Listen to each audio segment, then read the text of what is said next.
ওটা পিটিএস অডিটোরিয়ামের মধ্যে ওদের লোকরাই ছবি তুলে আমাদের পাঠাচ্ছে, মানে ওখানে আমাদের ঢোকার কোনো স্কোপ নেই, আপনাদেরও ঢোকার স্কোপ নেই। 8টা নিউ পোস্ট ক্রিয়েট করা হয়েছে শুধু শান্তনু সিনহা বিশ্বাসকে ডিসি করবে বলে। আপনি ভাবতে পারেন এই 14 বছর 14.5 বছর 14 বছর 4 মাস এই পুলিশ মন্ত্রী ব্রিটিশের আমল থেকে যে কলকাতা পুলিশ, যাকে লন্ডনের পুলিশের সঙ্গে তুলনা করা হতো, নগরপালের বিশেষ বিশেষ তার পদের মর্যাদা ছিল, এইরকম একটা টেন্টেড লোককে, যাকে 5 বার ইডি ডেকেছে শান্তনু সিনহা বিশ্বাস, এখনো ডাকছে। এনআরআই কোটাতে যে স্ক্যাম হয়েছে, ফলস এনআরআই কোটাতে যে মেডিকেল অ্যাডমিশন বিভিন্ন মেডিকেল কলেজে, তার মধ্যে শান্তনু সিনহা বিশ্বাসের ছেলেও আছে। চেপে চুপে রাখলে তো হবে না, তথ্য তো আমাদের কাছে আছে।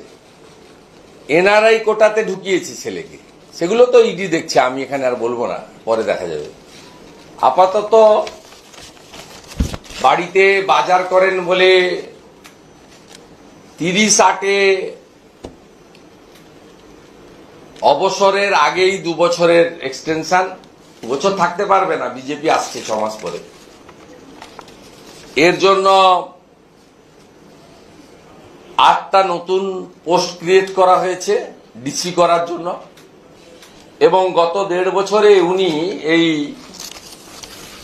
চিটিংবাজটা 3 বার প্রমোশন পেয়েছেন, শুধু মুখ্যমন্ত্রী পুলিশ মন্ত্রীর বাড়িতে বাজার করেন সেই সুবাদে। এবং এই 8টা যে নতুন ডিসি ক্রিয়েট করা হয়েছে 11/2/2025 তার তালিকা।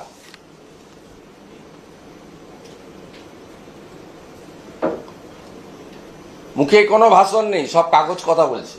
এই যে 11/2/2025 8টা ডিসি ক্রিয়েট করা হলো। 13/8/2025 ওনাকে 1.5 বছরে 3 বার প্রমোশন হলো, নতুন প্রমোশন হলো, করে ডিসি করা হলো 2 বছরের এক্সটেনশন দিয়ে।